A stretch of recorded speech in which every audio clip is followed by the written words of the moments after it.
So hello everyone. Just I'm here. I'm making this video because अब literally रहा नहीं जा रहा. अब समझ आ रहा है कि लोग इंडिया में क्यों नहीं रहना चाहते हैं. दिस इज़ द रीज़न कि अब इंडिया में रहना इज़ लाइक हेल. यहाँ पे आपकी आवाज़ को दबाया जा रहा है. आप अगर किसी गलत चीज़ के ख़िलाफ़ बोलने की कोशिश कर रहे हैं तो आपको या तो जैसे कि आप देख रहे हैं जो जंतर मंतर पर हो रहा है वही आपके साथ किया जाएगा. अगर आपको कोई चीज़ समझ नहीं आ रही है, आप उस चीज़ की अकाउंटेबिलिटी मांग रहे हैं गवर्नमेंट से, गवर्नमेंट उस चीज़ की अकाउंटेबिलिटी भी नहीं लेना चाहती है और अपने उस पोस्ट को छोड़ना भी नहीं चाह रही है. तो इससे आपको क्या लगता है कि ये गवर्नमेंट किस लिए है सत्ता में? पब्लिक के लिए तो नहीं है, हमारे जैसों के लिए या किसी भी युवा के लिए तो बिल्कुल भी नहीं है. क्योंकि युवा समझदार है, वो आवाज़ उठाएगा. जो गलत है, जो सही है, उसे पता है सब कुछ और वो आवाज़ उठाएगा. लेकिन हमारी इस गवर्नमेंट के पास कोई जवाब नहीं है. धर्मेंद्र प्रधान जो हमारे एजुकेशन मिनिस्टर हैं, उनको इस चीज़ की अकाउंटेबिलिटी लेने में बहुत प्रॉब्लम हो रही है. वो ये नहीं कह पा रहे हैं कि हाँ ये हमारी गलती से हुआ है. एक दो पेपर लीक होता तो समझ आता. लगातार पेपर लीक हैं प्रधान जी. समझ आ रहा है आपको? आप सबके तो बच्चे फॉरेन पढ़ने चले जाते हैं, आप भी यहाँ पढ़ाओ ना उनको, तब समझ में आए. तब देखती हूँ मैं कि कैसे पेपर लीक होता है. और अब जो पेपर लीक हो गया है और होता जा रहा था ये पेपर लीक, और अभी भी हो रहे होंगे, और जो आएंगे अगर ये गवर्नमेंट रही तो होंगे पेपर लीक. तो इसीलिए जो स्टूडेंट्स, जो पेरेंट्स, जिनके बच्चे नीट के एग्ज़ाम की वजह से जिन्होंने अपनी आत्महत्या कर ली, they died because of this NEET paper. They are protesting to against government, and the government is not taking responsibility of it. They are not ready to even talk with the people or with the protesters. Sonam Wangchuk ji वहाँ बैठे थे अनशन पर, उनसे भी उनका भी सम्मान नहीं किया कि वो लेजेंड इंसान, उनकी भी रिस्पेक्ट आपने नहीं की. और ना आप उनसे बात करने गए, ना आपने कहा कि नहीं हम ठीक है, अगर ऐसा है तो हम सामने से मिलके बात करते. कुछ भी नहीं. आपने बस किसी को भेजा, उनको उठवा लिया, ख़त्म मामला. लेकिन आपको क्या लगता है कि आपके ये सब करने से जो देश का युवा है वो चुप हो जाएगा? नहीं चुप होगा. और मैं चाहती भी नहीं कि वो चुप हो, क्योंकि अब वो चुप होगा भी नहीं. क्योंकि जो आप कर रहे हो ना, दैट इज़ रॉन्ग, वर्स्ट.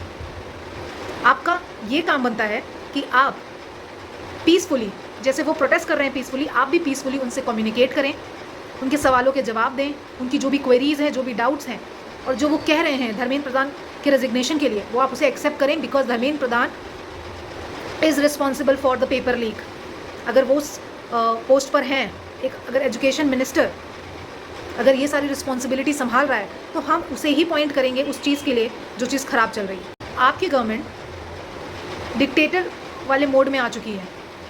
आप जो चाहेंगे आप वो करेंगे. आप वो नहीं करेंगे जो जनता चाह रही है, या फिर जनता जिस मुद्दे को उठा रही है उस मुद्दे पे आप बात तक नहीं करना चाहेंगे. ये आप कर रहे हैं. आपसे एक प्रेस कॉन्फ्रेंस तो होती नहीं है, मीडिया के सवाल के जवाब तो आप दे नहीं पाते. तो आई कैन अंडरस्टैंड कि आप यूथ के जवाब तो के जवाब तो आप बिल्कुल नहीं दे पाएंगे. I am damn sure about it. But I am also damn sure about it कि ये जो प्रोटेस्ट है ये चलता रहेगा जब तक आप या आपकी गवर्नमेंट इस चीज़ की अकाउंटेबिलिटी नहीं लेती. और जो ये आपने किया है ना, इससे आपने साबित कर दिया कि आपकी गवर्नमेंट एकदम वर्स्ट है. वो फॉर द पीपल तो बिल्कुल भी नहीं है. बाय द पीपल ज़रूर थी, बट फॉर द पीपल आप नहीं हैं. तो ये आपने प्रूफ कर रहे हैं आप धीरे धीरे, और आप ऐसे प्रूफ करते चलिए. एक टाइम आएगा कि आप इस सत्ता से बैंड हो जाएं. बस अभी तक जो गवर्नमेंट आई है ना, इतनी वर्स्ट कंडीशन तो नहीं गई है जितनी आपके रहते गई है. देश के युवा को अपनी आवाज़ उठाने के लिए इस तरीके से खड़ा होना पड़ रहा है जंतर मंतर पर, और आप उनके साथ क्या कर रहे हैं? वो टेररिस्ट नहीं है. They are just raising their voice for the right thing. They just want justice. और अगर आप उनके साथ जस्टिस नहीं कर सकते हैं ना, तो प्लीज़ आप भी रिज़ाइन कर दो. आपसे हाथ जोड़कर विनती है मोदी जी, प्लीज़ आप भी रिज़ाइन कर दो धर्मेंद्र प्रधान जी के साथ साथ. प्लीज़ गाइस, जो भी कम से कम इस जो पब्लिक है, जो देश के युवा हैं, एटलीस्ट आप उन्हें सपोर्ट करिए, उनके लिए टफ मत करिए कोई भी प्रोटेस्ट, बिकॉज जो वो खड़े हमारे जो कर रहे हैं वो हमारे लिए कर रहे हैं, वो सिर्फ अपने लिए नहीं कर रहे हैं, वो आगे आने वाली फ्यूचर जनरेशन के लिए भी वो कर रहे हैं, कि जिससे उन्हें ये सारी चीज़ें ना झेलनी पड़े। तो प्लीज़ आप लोग से विनती है कि आप उन्हें सपोर्ट करिए।